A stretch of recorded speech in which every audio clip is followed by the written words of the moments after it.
This is Hannibal here from thehannibaltv.com, and with me today I have the author of the new book about the Dynamite Kid and Davey Boy Smith, the British Bulldogs. Davey Boy Smith, probably the best known wrestler from the UK to Americans and Canadians, in my opinion, and Dynamite Kid, one of the most controversial wrestlers of all time. How did you get into writing this book?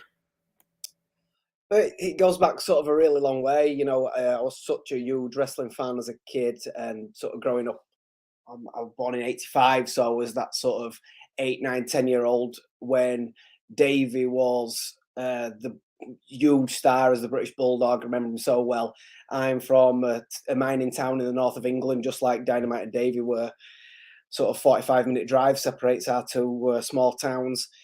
And I'd got no idea about any of that at that stage. I just knew that he was the British Bulldog. He was the one I should cheer for, and he was my hero. And then sort of fell out of wrestling, as most people did, as they reached that sort of age. But then when the Attitude Era came in, I was 16, that sort of age. So then got hugely back into it again. Now I think that was only Davey and The Undertaker who sort of transcended those two generations. So everybody else had sort of been and gone, even Brett, because of the screw job and everything like that.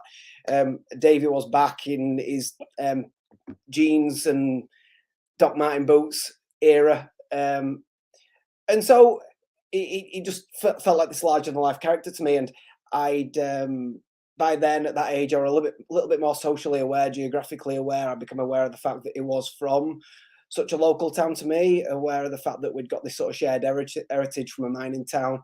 All these towns are very similar, very sort of alpha male dominated the war back in the day.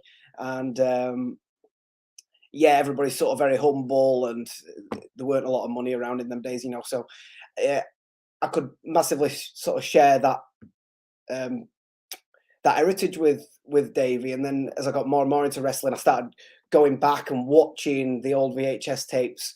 And so as I got to WrestleMania 2, I started WrestleMania 1, then moved on to WrestleMania 2, and suddenly it was the British Bulldogs, plural. At the same time, I remember I was reading Mick Foley's book, who talks about the Dynamite Kid being probably one of the greatest of all time. And at that time, as it was in Mick's book, I think it was 1986, as WrestleMania 2 were on, he refers to Dynamite Kid probably being the best pound-for-pound wrestler in the world at that time. And that sort of really captured my attention. I thought, wow, well, two of these guys. And obviously, all I knew is that it was probably going to be another British guy alongside Davey. It only when I did a little bit more digging and found that he too was from the same town. They were first cousins. And so then as the years went on, I read Dynamite's book, I read Brett's book, and then all of a sudden it all started to come together as, wow, what an amazing story. But the story's been kind of told in bits and pieces through other people's books, through documentaries, other people's documentaries. And I think real wrestling fans that border on almost the historian types can probably piece a lot of the story together, but only them, because it's been told in such a fragmented way.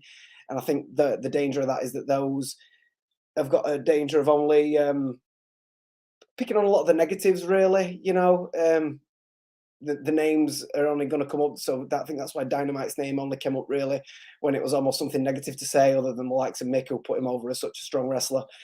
And so as I began to piece the story together, I became a sports author, aligned with a publisher. My previous book had an of professional wrestling to it, an history book about professional wrestling, a biography of a local hero of ours. And so it just started to feel sort of, wow, this book hadn't happened yet. What I was convinced probably would happen one day, or should happen one day, a book about the Bulldogs and the dynamic of them as cousins and tag team partners, rivals in the ring, out of the ring, ultimately like sort of mortal enemies at the end, such a dramatic and amazing story. And obviously real tragic at the end. When the publisher put to me, like, what do you want to do next? I felt like I'd done sort of the hard work of getting myself into that position, and really wanted to, it was sort of my dream project that I really wanted to get into. And it's ended up being sort of bigger and better than I ever dreamt, and it's gone fantastically well.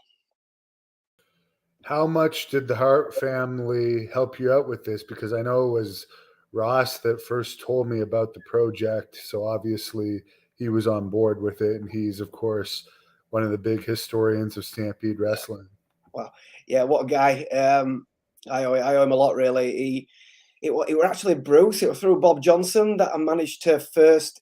So I put it out there to all, sort of as many members of the family as I could. You know, look, and I understand they must get that sort of thing quite regular. Maybe, I don't know. So I was struggling to get responses of any kind, really. But then as the project trundled on, I got dealing with many wrestling historians who I wanted to sort of use as fact checkers, and one of them, Dave Dynasty, put me in touch with Bob Johnson. Suggested Bob Johnson being the ideal contact to the Harp family. So, and it was mainly Bruce that I wanted to speak to. Bruce was such a key part of the story, having discovered Dynamite while Bruce was working over here in the UK and taking him to Canada, and then they had such a storied history over the next sort of 10 to 15 years. Him and Davey, you know, ups and downs as family members and friends and workers. I really wanted to speak to Bruce, and Bob Johnson managed to put me in touch with him. And so we had a great sort of 3.5 hour, 4 hour conversation one night, and really helped me out a lot. And I didn't know this at the time, but I must have come across well to him in terms of my knowledge and where I wanted to pitch the project, in terms of it being overall sort of a really positive thing about them, to tell the positive side of the controversies, if you like, and bring it all together. So much so that Ross got in touch with me. So I told him, "Oh, this guy's right up. I think could be a really good book." And so me and Ross had another sort of 3.5 hour, 4 hour conversation. But he was so enthralled into the project that we turned almost into pen pals. I felt like I could send him any email, asking him any question. He would give me an honest answer, as he truly remembered it. As you say, he's a real wrestling historian. He'd be honest with me and tell me if he didn't know anything about that, or he'd give me honest answers and in true detail. And I'd come across so well to him that he mentioned me to all the members of the family, and that's when I got to speak to Bronwyn. Bronwyn was so fantastic. We became really good friends, and that's at the point when the project became sort of bigger and better than I ever dreamt, because I'd got these sort of real exclusives. Like, I was satisfied with almost bringing it together, because all these stories have been told by publications, be it books or documentaries or a lot of show interviews and stuff, but they're almost always US or Canadian based. I didn't feel like it had ever had its English voice, its British voice, like it truly deserved. And I know that very casual British wrestling fans, they'd remember the British Bulldog, but they wouldn't know a lot of Davey's backstory. They barely know anything about the Dynamite Kid, unbelievably. It's only your true wrestling historians, your true wrestling fans that know just how good and dynamic, and also the controversies of Dynamite and things like that. So I really wanted to bring it to the UK as a project. It's obviously a UK publisher that I work with, the largest UK sportsbook publisher.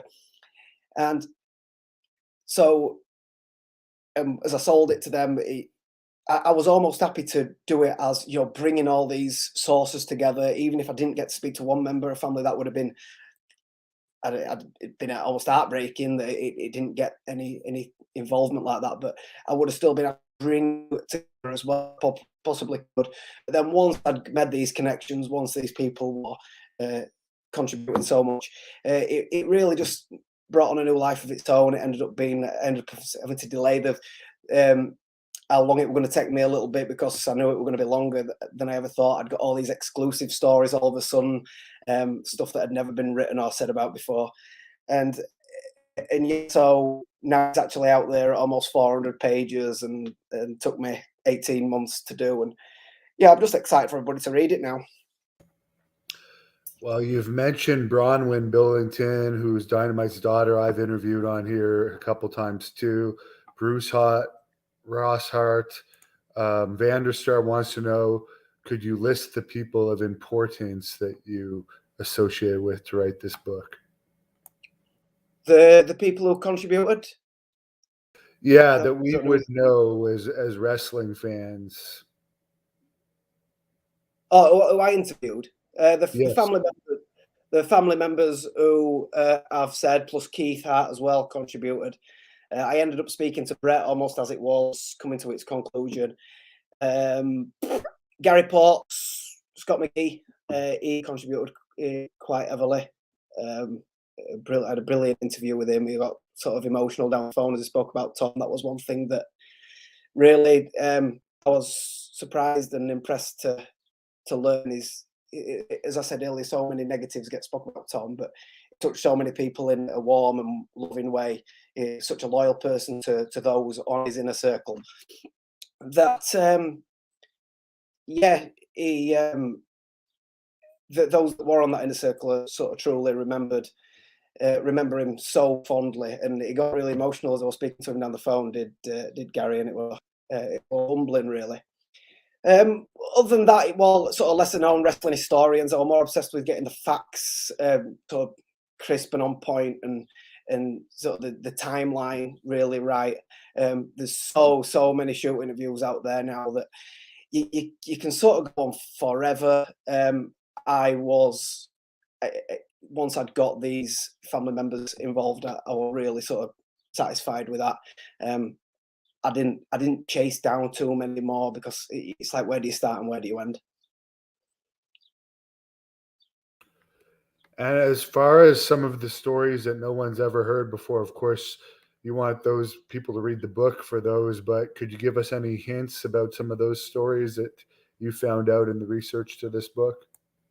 Yeah, Bronwyn told me a lovely story about when her and Marek, a younger brother Marek, came over to see Tom for a summer in the mid-90s and spent some time with him after they'd been reconnected. I think that time in Tom's life is largely forgotten about. I think that was partly intentional by him. He wanted to sort of disappear off into the wilderness a little bit, and didn't want people to see him as he'd become. And but Bronwyn and Marek visited him and had a really nice summer staying there. She told me a couple of really nice stories about the things that they did together. Amongst other things that Bronwyn told me, one of my favourites is a story that Keith Hart told me involving Keith, Dynamite, Harley Race, and Nelson Royal. It's a version. I think Tom had got it mixed up in his own book. He told sort of from what I can gather, it were two different stories mixed together that he'd got sort of a bit wrong, probably misremembered.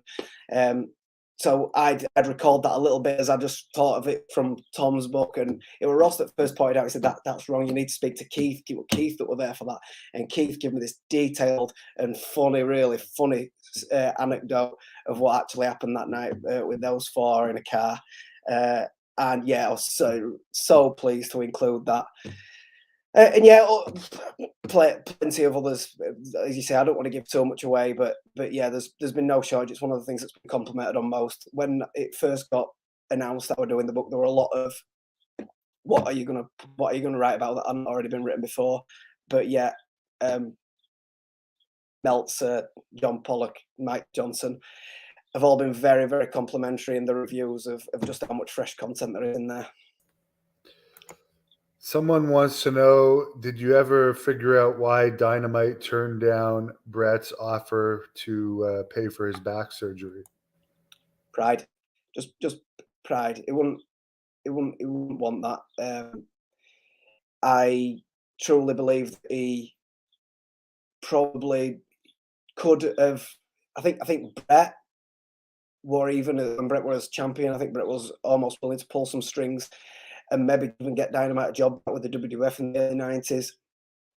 But Tom just had too much pride. You know, he would sooner live in poverty in the little old town in Wigan than have them be on national TV, albeit earning good money, looking as he did at that time and being able to perform as he did at that time. And I think the same comes down to the back surgery. The last thing that man ever wanted to be was pitied or seen as a charity case. How much did the Jacques Rougeau incident affect him mentally? Because it seemed like that was truly the beginning of the end for him. Yeah, a lot of people say that, and I can really see why. And I think that was a turning point. But I think it started earlier with the back injury in the tag match with Dom Rocco and Bob Jr. That back injury was so catastrophic for him at that time. So midway through that run with WWF, it was still so immense in Japan. and could have gone back there anytime he wanted, and he did, but it just wasn't the same anymore. Yeah, and I think that not being able to perform to that level that he always had done, that people used to seeing him at, I think that hurt his pride. I think it changed his mood. We always know that he could, had them sort of a bit of a bad temper and everything like that were always just part of him, a little bit moody. But his mood, from what I can get, changed in a more dark way after that injury. And I think that because wrestling was so much his life, sending them fans home happy was what he lived for. And when that back injury took that away from him, it seemed to affect him mentally even more than physically, I think. And then that probably led to the Jack Rougeau. That's the thing about what I'm saying about the timeline and how things knit together. So if you look at some of the incidents purely in isolation, it's easy to just see that and think negatively. But when you look at it chronologically of how it happened, what happened and when, you can really start to see what led to incidents like that. And yeah, I think the Cruiser thing was closer to the end of the end than the beginning of the end. I think it was already on the way down for Tom, unfortunately, at that point.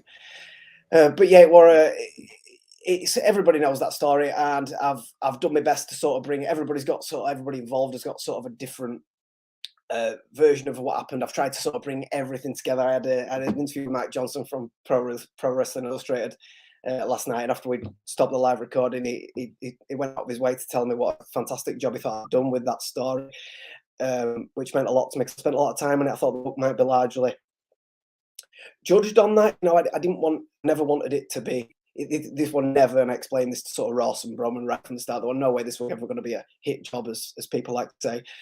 But by the same token, I was never going to shy away from any of the controversies. And when I think that incident, it's become almost tribal, whether you think Tom got everything that he deserved, or whether you thought it will bang out of order and it should never have happened, and I'm like Team Tom no matter what. I didn't want to portray it in either of them ways. I wanted to portray it neutral, and I've tried to sort of make it a light-hearted little chapter that that an unfortunate chain of events that leads to that. And as I said, Mike, even though we knew the end of the story, everybody does.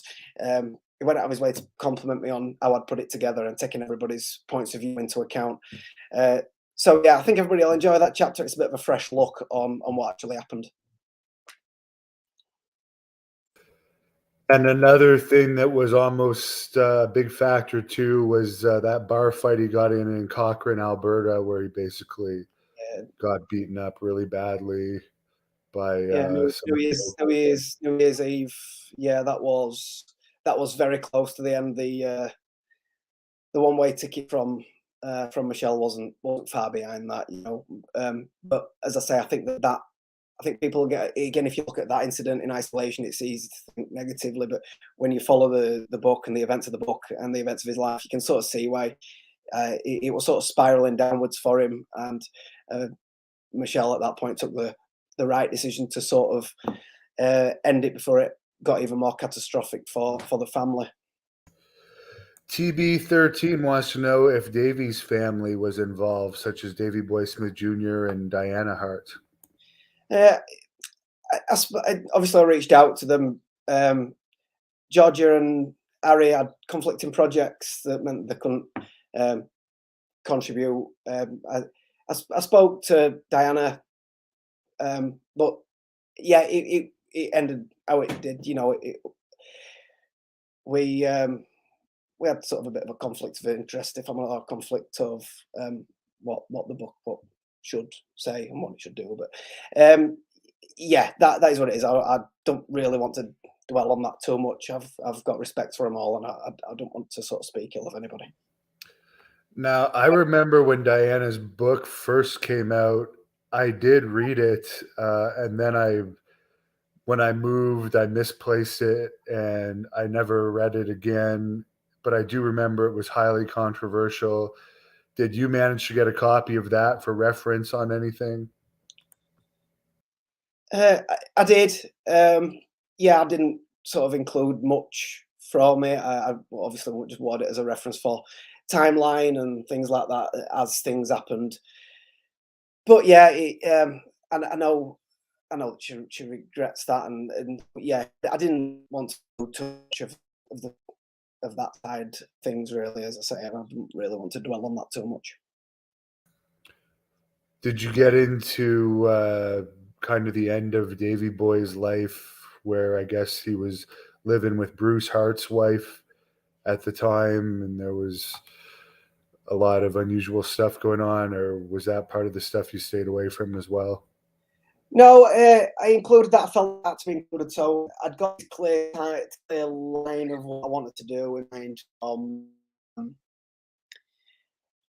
I didn't want it to be a pure biography about either or both men. I wanted to tell a story, the story of these two cousins from Wigan who followed the dreams, discovered professional wrestling, followed the dreams, conquered the world, reached too far to chase them dreams, and made some bad decisions and mistakes on the way, but paid a too heavy price for it in the end. And the story obviously ends quite tragically. It's almost sort of Shakespearean in the way it all pans out. There were things that I came across that I discovered or read or heard that for me weren't part of the story, and so I left them alone. But unfortunately, the end of Davy's life couldn't be out there, and so his stints in rehab, his addictions, and who he was with he died unfortunately. Yeah, it had to be in there. So yeah, that's covered.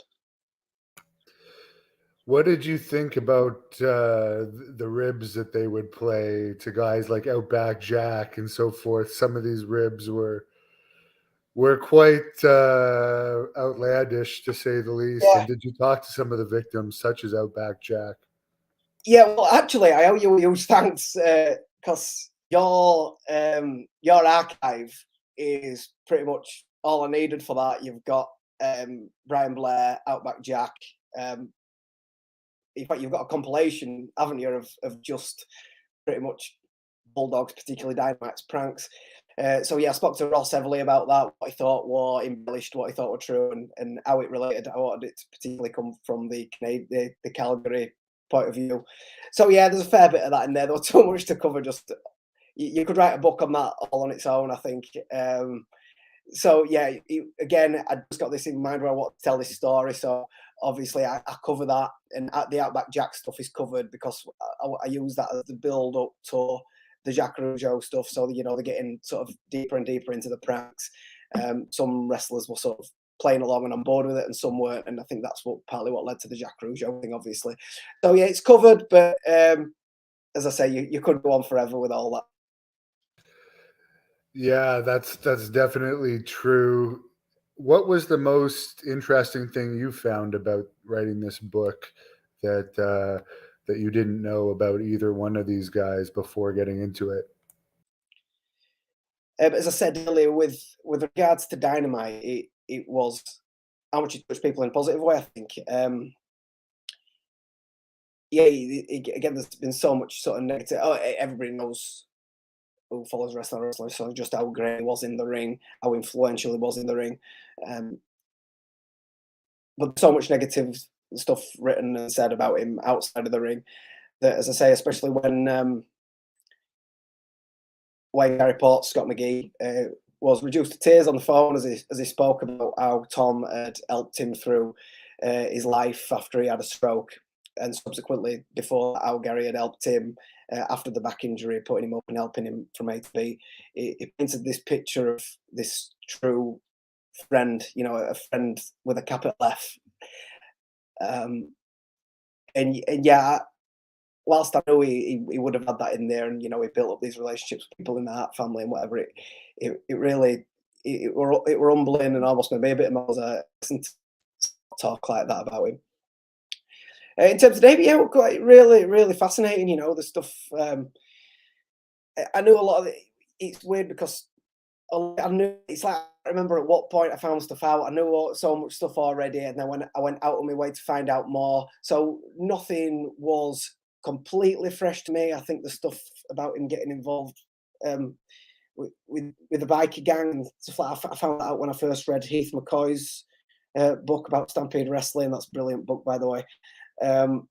So yeah, I think that bit were a bit of a surprise to me. I think it was, you know, he were an innocent bystander in it all. I think, but how close he came to that level of underworld, I think, you know, that I think that was a precarious time for him. But Bruce would also talk about Dynamite's involvement with biker gangs in the dungeon when he was training us, as far as helping with collections. But I don't know if he ever went on the record with those stories. no, I did, I did come across that it was so both the Bulldogs. I think they were just friends with them. You know, it was Ben Bazarab and sort of the other guy who worked in BJ's gym. I think he started off behind the shake stand or whatever, but you know, one thing led to another, and yeah, I think they were just genuinely friends with them, and the friendship went a little bit too far. And I think it was. I'm not sure why Davey seems a little bit more indelibly linked in the stuff that I've read, but I think that was just more because he loved his bikes, he loved his Harley Davidson and that, so it were a little bit easier for him to sort of knock about with them in this sort of innocent way. But at the same time, the things that they were doing around the same time almost led to some guilty by association or whatever, I suppose.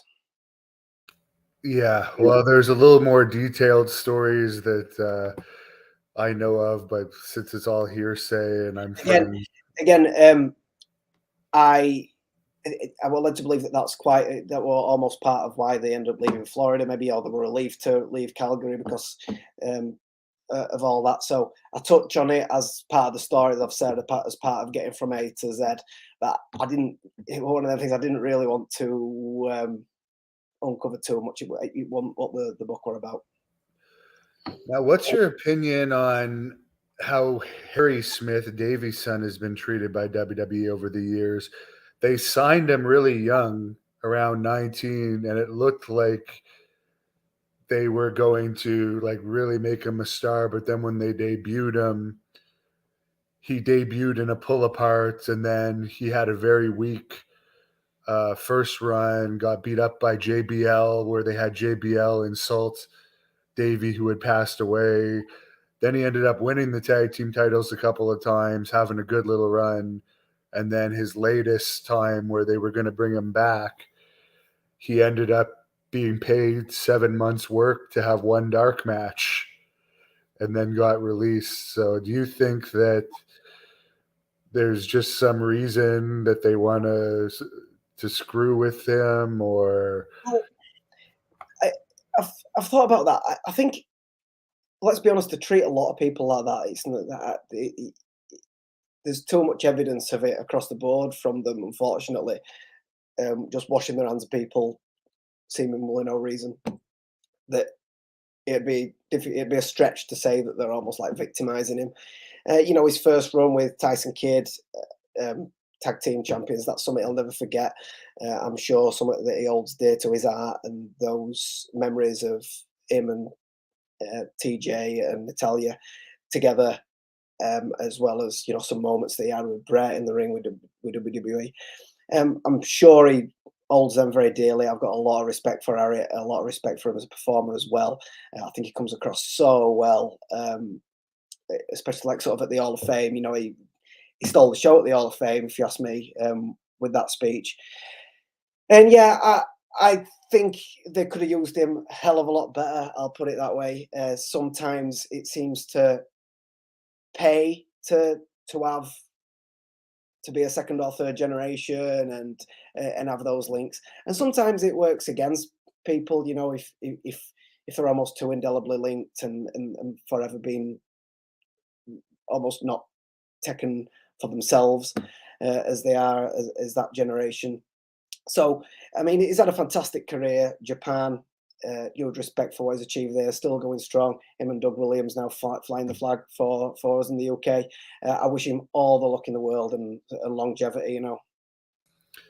to me, it seems like he should have been the face of the UK brand, and it seems ridiculous that they never even tried him in NXT UK, since his father is the most famous UK wrestler ever in the WWE. Well, I don't know how true it is, but I'm led to believe that that was the plan. I've heard that was the plan, especially when Walter, now Gunther, was tearing it up in NXT UK. I don't know how true it is. I haven't heard it direct, but I've heard the rumour that plans to get Harry over to the UK and have this huge program with Walter, which would have been immense. People's, especially here in the UK, people licking the lips at the thought of that. Then COVID hit, you see, and the travel restrictions, sporting restrictions, and all that. So that's the other thing to take into account with that latest run of Harry's, that could potentially have got in the way of what could have been something really quite special. Did you have a favorite match over the years from the British Bulldogs? Yeah, well, I did, and that's changed as I've been doing more and more research. Well, I think I'd seen most of the matches that I've rewatched as part of writing the book. I always thought that Davey, I would never say out better than Davies at SummerSlam '92, but then having rewatched his second match at the In Your House in December '95 with Brett, I think it could arguably be even better. It's so fantastic, and especially I think what played into that is after doing all the research and finding out about how things worked in Calgary, how things worked in Stampede, just how close that family unit were. And as Brett says in his book, they really felt like they had to do something special to even try and compete with SummerSlam '92. I think that obviously Bladen was somewhat embargoed in WWE at the time. And so I think they hatched a plan for Brett to Blade to sort of, roll back to the Calgary years, do something really special that they would have done back then. And when you watch it with that knowledge and know why they did what they did, why they put on the match that they did, that became really special to me. I think that then his match with Owen for the European title in Germany is fantastic as a pure wrestling match. I think that one might be my favourite. In terms of a show, you're never going to beat Calgary Stampede in terms of a crowd that crowd will never be beaten in terms of how vociferous and energetic and electrified they were, and all those guys in that Art Foundation as they were then deserve huge credit and praise for that. And obviously Stone Cold was red hot at the time. In terms of Dynamite, they had some amazing performances as a tag team as well, obviously, especially some of the ones you watch in Japan with the likes of the Malinkos. But Dynamite individually, obviously, there's the Tiger Mask series of matches. If you just anybody who's got a network, just go and fire that 7-minute matchup at Madison Square Garden. They only got given such a short time slot. The crowd didn't really know who they were at the time in 1982. I think they think it's the concession break, and they're all sort of milling around waiting for the next big act to come on. All the big stars were on that show, and within 2 minutes, every single pair of eyes is glued at the ring. Within a couple more minutes, they're all on the feet, they're all cheering, they're all going crazy for it. They sort of squeeze everything that they've got into this 7-minute match to try and really show everybody what they've such amazing. The other match that I stuck across, obviously some amazing match with Brett and Stampede, but his 79 match with Fujinami when New Japan sent Fujinami over, they had a cross promotional event, the Stampede and New Japan. That match with Fujinami, I think that everybody thinks the Dynamite's golden years were in the sort of 83, 84 era. You won't be far wrong at that. But the 79, 80 Dynamite Kid, when he's still so lean, so quick, so energetic, and when they sent Fujinami over, who was still young at the time, they absolutely tear the roof off of the pavilion there in Calgary, and that's an amazing match. And people can get the book starting, I guess, July 1st on Amazon. Is that correct? Yeah, it's been out here in the UK a couple of months now. The reception has just been phenomenal, like truly, truly humbling. And there's, because of the US and Canadian release, well, worldwide release being this Friday, the July 1st, it's now been in the hands of more and more of the wrestling journalists, and I've got such amazing reviews from the likes of Dave Meltzer and John Pollock and Mike Johnson from PWI. They've sent me such amazing and humbling reviews. Everybody can get it from Amazon or wherever you like to get your books from on July 1st. And yeah, I think if you're in Calgary, I think Bronwyn's got some to sell that she'd sign for you if you want to. Bronwyn writes a beautiful afterword to end the book. You know, I really want to end it on a happy note, which was always going to be difficult given the story. But Bronwyn's got this lovely story to tell about when she was reunited with Tom. And so I really wanted the ending to be in her voice, and it is, and she made a wonderful job. I owe her a great thanks for that, and I think she enjoyed doing it. I like the fact that she did it. And so yeah, she's willing to get some signed copies out there as well. So you can hit her up on Twitter at Dynamite Doll if you want a signed copy of her. But other than that, yeah, Amazon July 1st, get your copy, and you won't regret spending that time and money to read it. How is he looked at by his hometown over in the UK for Dynamite? Is he kind of remembered at all, or is he just kind of forgotten? Not forgotten at all. Not amongst wrestling fans, he'll never be forgotten. I was one of those people. I didn't know. I classed myself as a wrestling fan. I didn't really know about the Dynamite Kid. That was one of the things that pulled me into the story. How could I not know about this guy? I was so good, lived so close. So yeah, I do think there's, in terms of other than your real hardcore wrestlers who are almost, they have to almost be historians, or certainly people that remember World of Sport and ITV. Yeah, to your casual wrestling fan, I do think he's largely been forgot. I think the internet, social media, YouTube has done an awful lot for his memory, because people get to share the clips in the short term, and you know what people's attention spans are like these days. They just want the short clips and that'll do. So I think a lot more people now, ironically, see what he did and how influential he was, and respect what he did and that ground that he broke now more than they did maybe 20, 25 years ago. I'm hoping my book adds to that legacy. Obviously, the dark side of the ring. So yeah, I think it's getting there to where people are certainly remembering Tom more for the good than the bad, which that's what I wanted for the book, certainly for both of the guys.